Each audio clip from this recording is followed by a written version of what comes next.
আমার মাথার মধ্যে ধরে না, রাস্তাঘাট কালভার্ট ব্রিজ করলে দেশ উন্নত হয় না। আজকে গার্মেন্টসে আপনার মা এবং বোনেরা ৬,০০০ টাকা বেতনে কাজ করে দিচ্ছে বলেই গার্মেন্টস আপনার দেশে আছে। কালকে আফ্রিকার মা এবং বোনেরা যদি ৫,৫০০ টাকা, ৫,৯৯৯ টাকায় চাকরি করে, তাহলে বাংলাদেশের সব গার্মেন্টস একদিনে বন্ধ হয়ে যাবে। তাহলে এটা উন্নতি?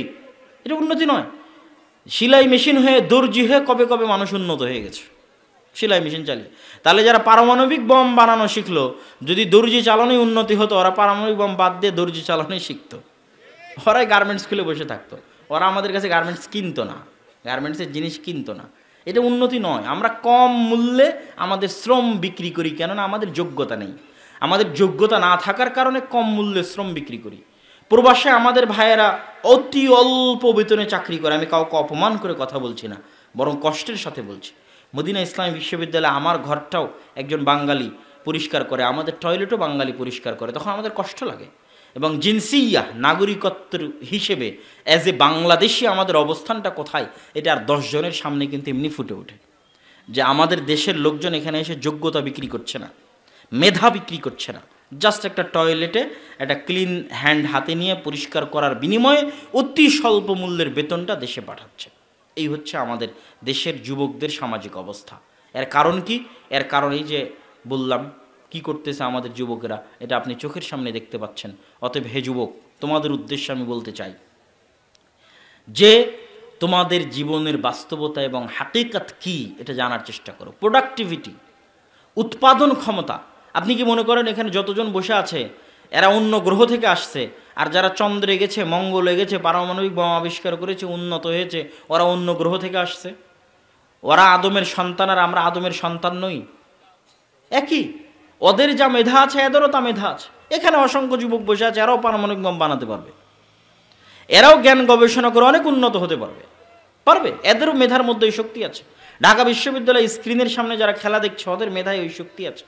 কিন্তু ওই মেধা কাজে লাগালে তো, ওই মেধা তো রাজনীতির মধ্যে নষ্ট হয়ে গেছে, আর এই মোবাইলের মধ্যে নষ্ট হয়ে গেছে, বিনোদনের মধ্যে নষ্ট হয়ে গেছে, জুয়ার মধ্যে নষ্ট হয়ে গেছে, মাদকতার মধ্যে নষ্ট হয়ে গেছে। ওই মেধার তো কোনো প্রোডাক্ট নেই, কোনো প্রোডাক্টিভিটি নেই, কোনো উৎপাদন ক্ষমতা নেই, নষ্ট অকেজো। এটা নষ্ট হওয়া মেশিন যেমন ডাস্টবিনে ফেলে দেওয়া যায়, তাদের মেধা ওরকম নষ্ট অকেজো হয়ে গেছে, ডাস্টবিনে ফেলে দেওয়া যাবে। সম্মানিত উপস্থিতি, অতএব যুবকদের উদ্দেশ্যে, মা এবং বোনদের উদ্দেশ্যে, পিতা এবং মাতার উদ্দেশ্যে আজকের ইসলামী সমাজ ব্যবস্থা এবং বস্তুবাদী সমাজ ব্যবস্থার বক্তব্যের এই পর্যায়ে এসে আর একটা জরুরি কথা, যেটা না শুনে কেউ যাবেন না। আপনাদের এই উত্তরবঙ্গে যেমন মাদ্রাসা শিক্ষার অভাব, বড় মাদ্রাসা নেই। বগুড়া জামিল মাদ্রাসা অতিক্রম করার পর বড় কোনো হানাফিদের মাদ্রাসাও নেই। আহলে হাদিস মাদ্রাসা বহু দূরের কথা, দুই একটা অল্প স্বল্প আছে। তার পাশাপাশি আর একটা বড় সমস্যা হচ্ছে, যে দুই একটা মক্তব চলতো, এই মক্তবগুলো বিভিন্ন কারণে কারণে গোটা রংপুর বিভাগে বন্ধ হয়ে গেছে, নাই। এবং এই মক্তবগুলো উঠে যাওয়ার কারণে ব্রাক স্কুল, তারপরে প্রশিকা, তারপরে হচ্ছে এই কাদিয়ানি, তারপরে হচ্ছে খ্রিস্টান মিশনারি, এদের পাল্লায় পড়ে যায়। দেখেন কুড়িগ্রামের চরে, লালমনিরহাটের চরে, পঞ্চগড়ে অসংখ্য কাদিয়ানি, অসংখ্য মুসলমান খ্রিস্টান হয়ে গেছে। কেন? এগুলো একটা মসজিদে মক্তব চলে না, কেউ কোরআন জানে না। সর্বনিম্ন শিক্ষা অন্তত কোরআনটা তো জানতে হবে। সর্বনিম্ন মুসলমান বলে দাবি করতে হলে অন্তত কি জানতে হবে? কোরআন জানতে হবে। তো একে তো মাদ্রাসা নাই, দ্বিতীয়ত স্কুলের ছেলে পেলে কোথায় কোরআন শিখবে? মসজিদে মক্তব নাই। তাহলে ব্রাক যদি সারা বাংলাদেশে 25 থেকে 30 হাজার স্কুল চালায়, এদের নিজস্ব কোনো জমি নাই, ভাঙ্গা বেড়া ভাঙ্গা টিন অন্যের জমি ভাড়া করে নিয়ে চালায়। তাহলে আপনাদের মসজিদে টাইলস আছে, সবই আছে, ফ্যান আছে, লাইট আছে, বিল্ডিং আছে, ছাদ ঢালাই আছে, মসজিদে মক্তব নাই কেন? কোরআন শিক্ষার ব্যবস্থা নাই কেন? মুসলমানের সন্তানেরা নিদেন পক্ষে, নিম্ন পক্ষে কোরআন শিখতেছে না কেন? সর্বনিম্ন এই জ্ঞানটুকু তো অন্তত মুসলমানদের সন্তানদেরকে দিতে হবে। একটা মুসলিম দেশের এর চেয়ে বড় লজ্জার আর কি হতে পারে, যেই দেশের স্কুলের সিলেবাসের মধ্যে মুসলমানের সন্তান কোরআন শিখবে এই ব্যবস্থা নেই, নাই সিলেবাসের মধ্যে ব্যবস্থা, সরকারি সিলেবাসের মধ্যে। তাহলে আপনার ছেলে মেয়ে কোথায় কোরআন শিখবে যদি মসজিদ কোরআন না শিখায়? এই জন্য আমি বলেছি বক্তব্যের মধ্যে দুইটা বাক্য বলেছি, দুই তিনটা বাক্য বলেছি, আজকে এক এক করে বলে শেষ করে দিই বাক্যগুলো। প্রথম বাক্য কি বলেছি? প্রথম বাক্য আমি বলেছি যে আল্লাহ, আল্লাহর কসম, একটা মসজিদে টাইলস দান করার জন্য টাকা দিলে, রড দান করার জন্য টাকা দিলে, ছাদ ঢালাইয়ের জন্য টাকা দিলে, ফ্যান লাইটের জন্য টাকা দিলে, এসির জন্য টাকা দিলে, জানে কি হবে? একটা ভাঙ্গা বেড়া ভাঙ্গা টিনের মসজিদে কোরআনের একটা অক্ষর আলিফ শিখানোর জন্য দান করলে তার চেয়ে বেশি নেকি হবে ইনশাআল্লাহ। তার চেয়ে বেশি নাকি হবে। 2 কি বলেছি, আমি এটা বলেছি যেই মসজিদ কমিটি মক্তব চালাতে পারে না ওই মসজিদ কমিটিকে 24 ঘন্টার মধ্যে পদত্যাগ করতে হবে, মক্তব চালাতেই হবে। 3 কি বলেছি, ভিক্ষা করে হলেও, না খেয়ে থেকে হলেও, ক্ষুধার্ত থেকে হলেও মসজিদে মক্তব চালু করতে হবে প্রত্যেকটা মসজিদে। আপনার মসজিদে থাকলে আর একটা মসজিদে কেন নাই খোঁজ নিতে হবে। আপনার মসজিদে থাকলে গ্রামের সব বাচ্চা মসজিদে কোরআন শিখতে আসে কিনা এটা নিশ্চিত করতে হবে। মসজিদকে প্রোডাক্টিভ হতে হবে, মসজিদের জায়গা দখল করে রাখবেন, ছাদ দিয়ে খালি 5 ওয়াক্ত সালাত আদায় করে টাইলস আলা সুন্দর মসজিদ বাসর ঘরের মতো সাজিয়ে রেখেছেন, নামাজ শেষ মসজিদে তালা, রমজান মাসে ফেতরার চাউল বন্টন করলেন, কুরবানিতে গোস্ত বন্টন করলেন, এই কি মসজিদের কাজ শেষ? আপনি কি মনে করেন এটাই মসজিদের কাজ শেষ? মসজিদকে প্রোডাক্টিভ হতে হবে। মসজিদের অসংখ্য অগণিত কাজ আছে, সমাজে প্রভাব বিস্তার করতে হবে মসজিদকে। তার সর্বনিম্ন কাজ হচ্ছে মসজিদে অন্তত কি থাকতে হবে, জোরে বলেন কি থাকতে হবে, মক্তব থাকতে হবে।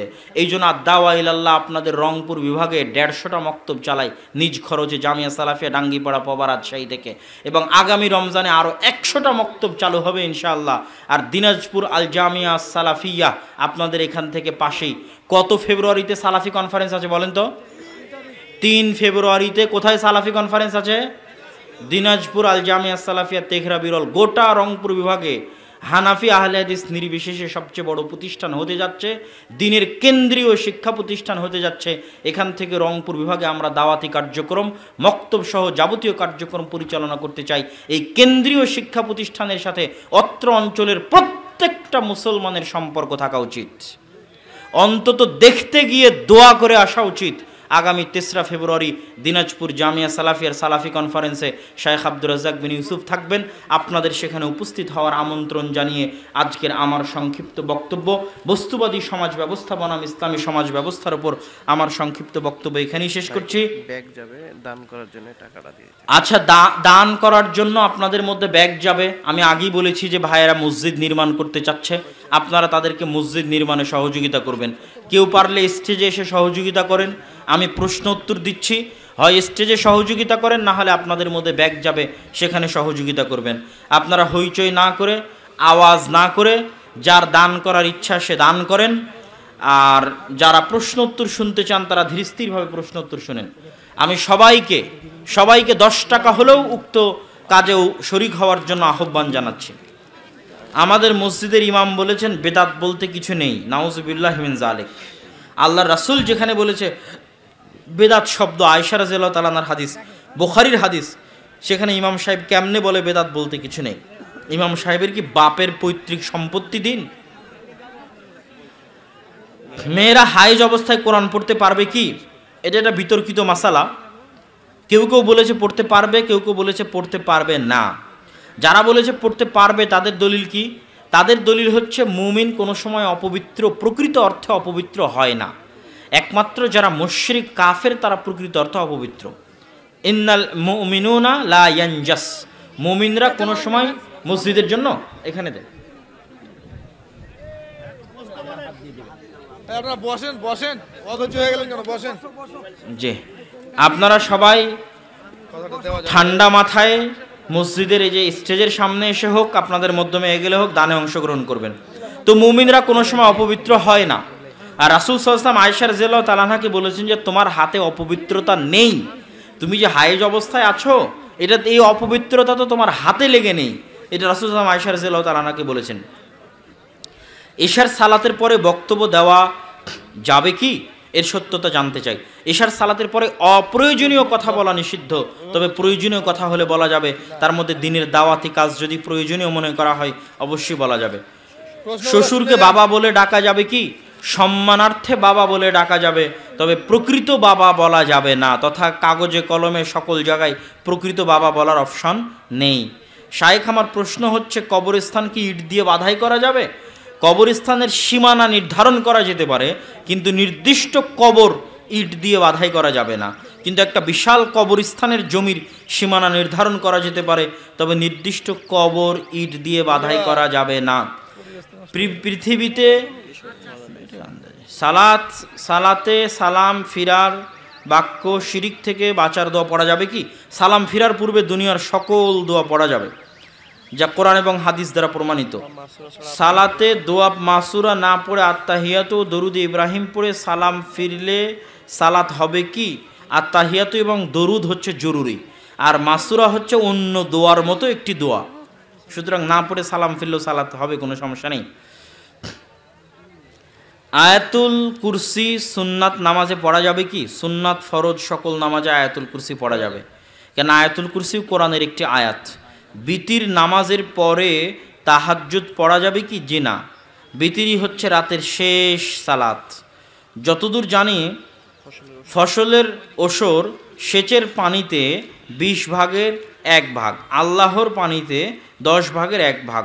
বর্তমান মৌসুমে 2 পানিতেই, বৃষ্টির পানি এবং সেচের পানি, কোনটা বেশি? খরচ কোনটাতে বেশি হচ্ছে? যেটার পরিমাণ বেশি সেটাই ধরবেন।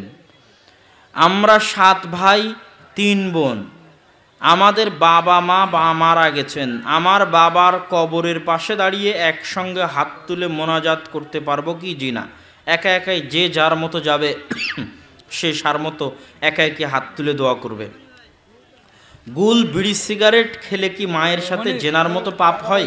এরকম আমার জানা নেই, তবে গুল বিড়ি সিগারেট হারাম, হারাম খেলে 40 দিন ইবাদত কবুল হবে না, আর এই হারাম যারা খাবে তাদের জান্নাতে যাওয়াও দুরূহ এবং কঠিন হবে। মানুষ মারা গেলে গরু জবাই করে আত্মীয়দের খাওয়ানো বেদাত, বেদাত, বেদাত। বরং যেই বাড়িতে মানুষ মারা গেছে সেই বাড়িতে আপনাদেরকে আরও খাবার পাঠাতে হবে, অন্তত 3 দিন যাবত ওই বাড়িতে খাবার পাঠাবেন। রমাজান মাসে সিয়াম অবস্থায় স্বামী স্ত্রী সহবাস করলে কি হবে? ফরজ সিয়াম থাকা অবস্থায় সহবাস করলে 60 দিন টানা সিয়াম পালন করতে হবে, অথবা 60 জন মিসকিনকে খাওয়াতে হবে, অথবা গোলাম আজাদ করতে হবে।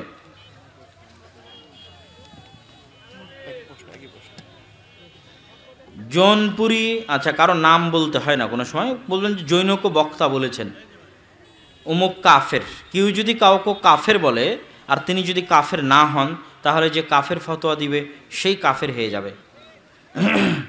মাসিক শেষ হওয়ার পর গোসল এবং অজুর মাধ্যমে পবিত্র হতে হয়। টঙ্গীর ইজতেমায় গেলে নাকি হজের নেকি হয়, ব্যাপারে কিছু বলুন। এইটা হজের অপমান, এর বেশি আর কি বলবো? কিসের অপমান?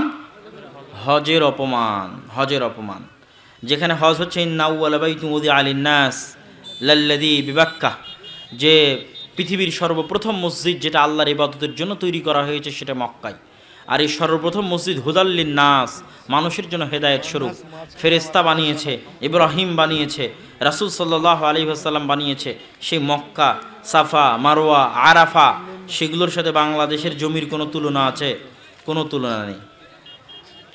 বাংলাদেশের জমিতে কোনো নবী এসেছে কিনা তারই প্রমাণ নাই।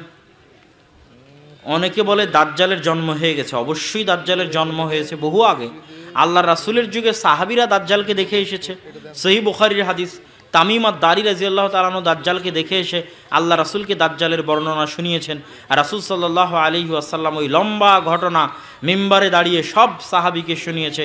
সহিহ বুখারীতে খুলে দেখেন, দাজ্জাল বহু আগেই জন্ম, কিন্তু সে বন্দি অবস্থায় আছে, হাত পা জিঞ্জিরাবদ্ধ আছে। কখন আল্লাহ সুবহানাহু ওয়া তাআলা তাকে ছাড়বেন, মুক্ত ঘোষণা করবেন, সেটা আল্লাহ সুবহানাহু ওয়া তাআলা জানেন।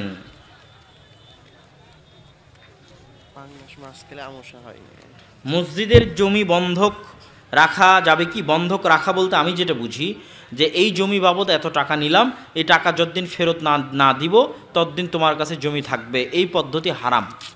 এই পদ্ধতি কি? হারাম। জমি লিজ দেওয়া যেতে পারে, প্রতি বছরের ভিত্তিতে তুমি আমাকে এত টাকা দিবা, জমি তুমি তোমার মতো আবাদ করবা, এটা হচ্ছে লিজ দেওয়া। জমি লিজ দেওয়া যেতে পারে। জমি বর্গা আকারে আধি দেওয়া যেতে পারে, যেটা আমাদের রাজশাহীতে বলে আধি দেওয়া। এই জমি তুমি আবাদ করবা, এত ভাগের 1 ভাগ সব ফসল তুমি আমাকে দিবা। আধিও দেওয়া যেতে পারে, লিজও দেওয়া যেতে পারে, কিন্তু বন্ধক হারাম। পাঙ্গাস মাছ খেলে আমার আমাশা হয়, এটা আমি বিশ্বাস করি, তাতে কি আমার পাপ হবে? বৈজ্ঞানিক দলিল ছাড়া, ডাক্তারি দলিল ছাড়া এমনি বিশ্বাস করলে কুসংস্কার হবে। ডাক্তার যদি বলে যে হ্যাঁ সত্যি, নির্ধারিত একজন বক্তার নাম উল্লেখ করে বলেছেন যে অমুকের বক্তব্য শোনা যাবে কিনা, আমি নির্ধারিত কোনো বক্তার নাম উল্লেখ করে কোনো প্রশ্নের উত্তর দিতে আগ্রহী নই। কোনো বক্তার বক্তব্য শোনা যাবে কি যাবে না এ বিষয়ে নির্ভর করে আপনার জ্ঞানের উপর, আমার ফতোয়ার উপর নয়। কিসের উপর নির্ভর করে? আপনার জ্ঞানের উপর। আপনার কাছে যদি এই পরিমাণ জ্ঞান থাকে যে আপনি সত্য মিথ্যার মধ্যে যাচাই করতে পারেন, আপনি সবার বক্তব্য শুনতে পারেন, কোনো সমস্যা নেই। আর আপনার কাছে যদি ওই পরিমাণ জ্ঞান না থাকে, পথভ্রষ্ট হওয়ার আশঙ্কা থাকে, তাহলে আপনি যাকে বিশ্বাস করেন, যাকে কাছ থেকে জানেন, যার জীবনী সম্পর্কে জানেন, যার চাল চরিত্র আচার ব্যবহার সম্পর্কে জানেন, যার নামাজ আমল আখলাক তাকওয়া পরহেজগারিতা সম্পর্কে জানেন, সে যদি একজনও হয় তো শুধু তারই বক্তব্য শুনবেন।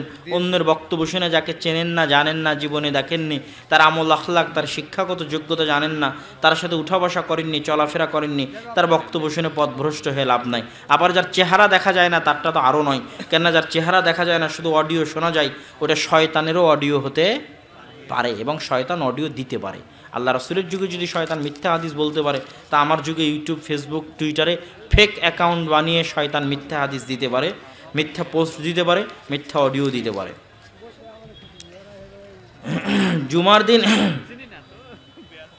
জুমার দিন ইমাম খুতবা দেওয়ার সময় মুসল্লিরা মসজিদে প্রবেশ করে ইমামের সামনে সালাত শুরু করে দেয়। ইমাম খুতবা দেওয়ার সময় সালাত আদায় করা যাবে কি? যদি তাহিয়াতুল মসজিদ হয়, তথা মসজিদের যে 2 রাকাত সালাত আদায় না করে মসজিদে বসা যায় না, যদিও ওই 2 রাকাত সালাত হয়, তাহলে ইমাম খুতবা দিলেও খুতবা দেওয়া অবস্থাতেই তাহিয়াতুল মসজিদ আদায় করে মসজিদে বসতে হবে। আর এর বাইরে অন্য কোনো সালাত খুতবা চলা অবস্থায় আদায় করা উচিত নয়, ঠিক নয়, জায়েজ নয়, না জায়েজ। কেননা খুতবা শোনাও একটা ইবাদত, অতএব অন্য সালাত বাদ দিয়ে খুতবা শুনতে হবে। তবে যদি তাহিয়াতুল মসজিদ হয়, তাহলে শুধু তাহিয়াতুল মসজিদে 2 রাকাত সালাত আদায় করে বসে পড়বে। যে ব্যক্তি গলায় তাবিজ আছে, তার গলায় তাবিজ থাকা অবস্থায় তাকে ঝাড়ফুঁক করা যাবে কি? তাবিজ শিরক, আর শিরকের সাথে মুসলমানের সম্পর্ক রাখা উচিত নয়। শিরকি জিনিস গলায় রেখে আল্লাহর সাহায্য পাওয়া সম্ভব নয়। অতএব আল্লাহর উপর পূর্ণ আস্থা, পূর্ণ বিশ্বাস থাকলে, আল্লাহর কোরআনের উপর পূর্ণ আস্থা, পূর্ণ বিশ্বাস থাকলে, নাস ফালাক ইখলাস আয়াতুল কুরসির উপর পূর্ণ বিশ্বাস থাকলে, নাস ফালাক ইখলাস আয়াতুল কুরসির পাওয়ার, ক্ষমতা, শক্তির উপর পূর্ণ বিশ্বাস যদি থাকে, যে হ্যাঁ নাস ফালাক আয়াতুল কুরসি, ইখলাস, সূরা ফাতিহা, সূরা বাকারার শেষ 2 আয়াত পৃথিবীর সকল জাদু টোনা, বদনজর, জিন, শয়তান সব কিছুকে ধূলিসাৎ করে দিতে পারে একদিন আগে একদিন পরে, এই যদি শক্ত মজবুত বিশ্বাস থাকে, তাহলে তাবিজ খুলেই ঝাড়ফুঁক করতে হবে। আর যদি বিশ্বাস না থাকে, তাহলে ঝাড়ফুঁক করলেই কি আর না করলেই কি, তাবিজ সহ মরে গিয়ে জাহান্নামে যখন যাবে তখন সে বুঝতে পারবে যে তার আসল অবস্থাটা কোথায়। উস্তাদজি, আমি জানি মৃত ব্যক্তির উদ্দেশ্যে দাওয়াত খাওয়ানো হারাম, কিন্তু আমাকে আমার শিক্ষকেরা আমাকে জোর করে পাঠায়। লা তাআতা লি মাখলুকিন ফি মাসিয়াতিল খালিক। সৃষ্টিকর্তার লঙ্ঘনে সৃষ্টি জীবের কোনো আদেশ মানা যাবে না। তো তোমার টিচার সৃষ্টিজীব, আর মৃত ব্যক্তির বাড়িতে গিয়ে খাওয়া বা কোনো অনুষ্ঠানে অংশগ্রহণ করা বেদাত, আর বেদাতে অংশগ্রহণ করা যাবে না, এটা সৃষ্টিকর্তার আদেশ। আর তোমার টিচার হচ্ছে সৃষ্টিজীব, তো সৃষ্টিকর্তার আদেশকে লঙ্ঘন করে সৃষ্টিজীবের আনুগত্য চলে না। শায়েখ ইশার সালাতে কেউ যদি শেষের 1 রাকাত সালাত পায়, পরে বাকি সালাত একাকি পড়ার সময় সূরা ফাতিহার পর কি সূরা মিলাতে হবে? প্রয়োজন নেই মিলানোর। এগুলো কি একই প্রশ্ন না আলাদা প্রশ্ন? জামাত হয়ে যাওয়ার পর দ্বিতীয় জামাত একই জায়গায় পড়া উচিত নয়, একটু ভিন্ন জায়গায় দ্বিতীয় জামাত কায়েম করতে হবে। খুব ভালো হয় যদি মসজিদের ওই মূল এরিয়ার বাইরে দ্বিতীয় জামাত কায়েম করা হয়, বারান্দায় দ্বিতীয় জামাত কায়েম করা হয়, যাতে প্রথম জামাতের গুরুত্ব বহাল থাকে। কেননা প্রথম জামাতটাই আসল জামাত, প্রকৃত জামাত এক মসজিদের ক্ষেত্রে। আর বাকি জামাতগুলো প্রকৃত আসল জামাত নয়, জামাত আদায় করা হচ্ছে তাই জামাত। সেই ক্ষেত্রে প্রথম জামাতের গুরুত্ব রক্ষার্থে ওই জায়গায় আদায় না করে একটু পিছনে, একটু দূরে, একটু ডানে, একটু বামে, খুব ভালো হয় বারান্দায় গিয়ে আদায় করলে। আমাদের গ্রামে পুরুষ লোক হুজুর মাকে কোরআন শিক্ষা দিচ্ছে অনেক বেশি আওয়াজ করে, এটা কতটুকু ভালো? সবচেয়ে উত্তম হচ্ছে মহিলা মানুষকে শিক্ষা দিবে। যদি মহিলা মানুষ কোনো মতে নাই পাওয়া যায়, সেক্ষেত্রে পুরুষ মানুষ সম্পূর্ণ পর্দার আড়াল থেকে কোরআন শিক্ষা দিতে পারে। শায়েখ, আমি কোনো এক ওয়াক্ত ফরজ সালাতে 1 বা 2 রাকাত পাইনি, বাকি সালাত পড়ার জন্য কখন দাঁড়াবো? কোনো এক ওয়াক্ত ফরজ সালাতে জামাতের সাথে ছিল না, জামাতবিহীন ছিল, বুঝতে পারিনি। যদি জামাতবিহীন একাকী হয়, সময় পার হয়ে গেছে, না এটা তো জামাতি জামাতে মানে সালামের শুরুতেই আসসালামু আলাইকুম তখন না, যখন ইমাম সালাম শেষ করবে তখন তুমি দাঁড়াবা।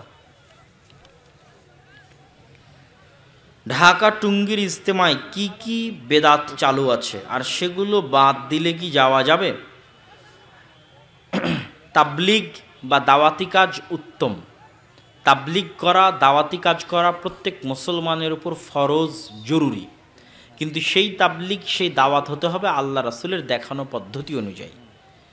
তো আমি তাবলিগ জামাতের লোকেরা যে কাজ করে তাদের আন্তরিকতার বিষয়ে আমি কোনো প্রশ্ন উঠাবো না, বা তাদের খুলুসিয়াতের বিষয়ে কোনো প্রশ্ন উঠাবো না। কিন্তু দুটো বিষয় অবশ্যই প্রশ্নবিদ্ধ। একটা হচ্ছে নির্ধারিত যে ফ্রেম তৈরি করা হয়েছে, ওই ফ্রেমকে একমাত্র লাস্ট ঘোষণা করা এবং ওইটার উপর বিভিন্ন ফজিলত কায়েম করা, যে এত চিল্লা দিলে এই ফজিলত, এই করলে এই ফজিলত, যেগুলো সব বানোয়াট, আল্লাহ রাসূলের হাদিসে নাই, এটা বলা এবং ওইটা মনে করে ওটাতে অংশগ্রহণ করা বেদাত। ওইটা মনে করে ওটাতে অংশগ্রহণ করা বেদাত। দ্বিতীয়ত, ফাজাইল আমলের মধ্যে অনেক জয়ীফ এবং জাল হাদিস আছে। যদিও বর্তমানে হানাফি আলেম ওলামারা ফাজাইল আমলের তাহকিক এবং তাখরিজ করে নতুন একটা সংস্করণ আনার চেষ্টা করতেছে।